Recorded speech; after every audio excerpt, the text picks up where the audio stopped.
एक most common infection जिसके बारे में बात करना बेहद ज़रूरी है, और वो डेली लाइफ में देखने को भी बहुत ज़्यादा मिलता है, लेकिन एज सच वो कोई सीरियस मॉर्टेलिटी या कोई सीरियस कॉम्प्लिकेशन काज नहीं कर रहा होता, लेकिन वो बहुत ज़्यादा पाया जाता है।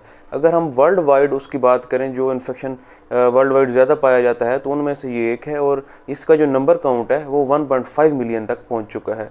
अब वो इन्फेक्शन लिवर को टारगेट कर रहा होता है। हेपेटाइटिस ए वायरस होता है जो लिवर को इन्वॉल्व कर रहा होता है, और ये एक वायरल इन्फेक्शन है। और अगर हम बात करें कि ये आखिर कैसे टारगेट कर रहा होता है, लिवर तक ये कैसे पहुंचता है, कौन से रूट्स हैं जिससे ये जिस्म के अंदर दाखिल हो रहा होता है, तो ये इन्फेक्शन एक इन्फेक्टेड पर्सन जिसको हेपेटाइटिस ए हो चुका है उसके ज़रिए से ये फैलता है दूसरे हेल्दी पर्सन में।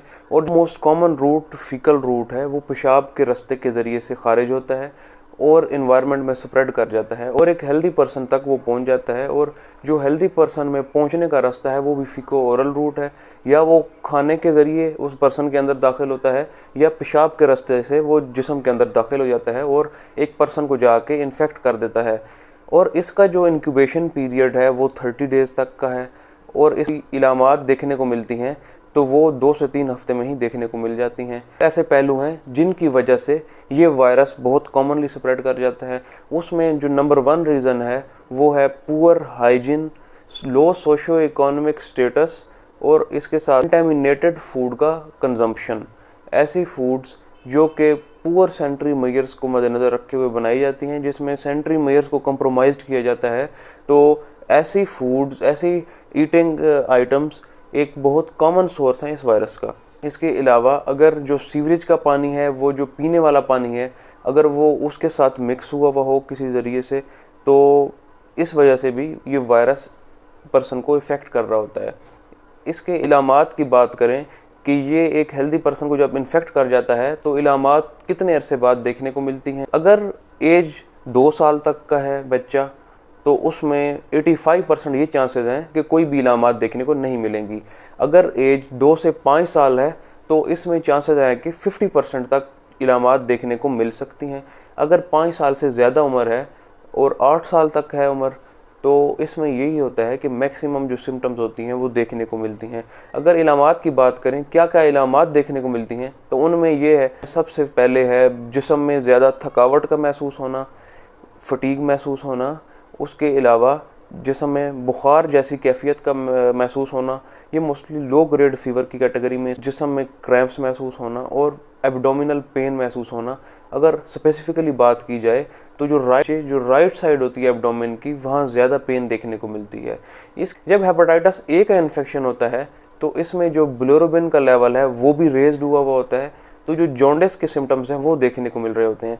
तो जॉन्डिस का सिम्टम्स सबसे पहले आंखों में देखने को मिलता है, आंखों का पीलापन ये देखने को मिल रहा होता है। उसके अलावा जो पेशाब का रंग होता है वो पीला हो जाता है, और ये जो जॉन्डिस की इलामात होती हैं ये 10 दिन के अंदर सेटल हो जाती हैं, और जो कंप्लीट इन्फेक्शन होता है वो 2 से 3 हफ्ते में जाकर ठीक होता है। अगर लैब्स की बात की जाए तो serum ALT, serum AST raised हो जाता है, बिलिरुबिन का लेवल भी रेज्ड हुआ होता है, और जो IgG और IgM एंटीबॉडीज़ हैं जो कि स्पेसिफाई कर रही होती हैं हेपेटाइटिस ए इन्फेक्शन को, तो अगर हम देखें IgM का लेवल अगर वो रेज्ड है तो इसका मतलब है कि अभी एक्यूट एपिसोड्स है इन्फेक्शन की, वो जिस्म के अंदर मौजूद है। अगर IgG का लेवल रेज्ड हुआ होता है तो इसका मतलब है कि पर्सन इन्फेक्शन से रिकवर कर चुका है, और ये भी होता है कि उसमें इम्यूनिटी डेवलप हो चुकी है। तो अगर लैब्स की बात करें तो वो 9 हफ्ते तक डिस्टर्ब रहती हैं, लेकिन क्लिनिकली जो इन्फेक्शन है वो 3 हफ्ते तक ठीक हो चुका होता है। अगर हम इसकी बात करें कि इसको इन्फेक्शन को मैनेज कैसे किया जाता है, कौन कौन से ट्रीटमेंट ऑप्शन हमारे पास अवेलेबल हैं, तो इसका ट्रीटमेंट मोस्टली सिम्टोमेटिक ही। अगर पेन ज़्यादा देखने को मिल रही होती है तो हम पेन किलर्स दे देते हैं, जिनका हेपेटिक क्लियरेंस नहीं, जिनका रीनल क्लियरेंस होता है ड्रग्स का, उनको हम प्रेफर कर रहे होते हैं। इसके अलावा कुछ एंटीऑक्सीडेंट्स हम रिकमेंड करते हैं। उसके अलावा जो ब्रांच चेन अमीनो एसिड्स हैं वो हम देते हैं, क्योंकि जो ब्रांच चेन अमीनो एसिड्स हैं उनका क्लियरेंस वैसे भी जो जिस्म के मसल्स हैं, जिस्म के जो पट्टे हैं वहाँ से हो रहा होता है, तो लिवर को थोड़ा एक किस्म का रेस्ट मिल जाता है और जो प्रोटीन रिक्वायरमेंट है वो भी पूरी हो जाती है। इसके साथ उनके अंदर कुछ ऐसे मेटाबोलाइट्स भी होते हैं जो कि लिवर को प्रिवेंट कर रहे होते हैं इन्फ्लेमेशन से, और जितने भी ये वायरल एपिसोड्स होते हैं वो लिवर को जो नुकसान पहुंचा रहे होते हैं उनसे भी ये प्रिवेंट कर रहे होते हैं। ऐसे जो एंटीऑक्सीडेंट सप्लीमेंट्स होते हैं वो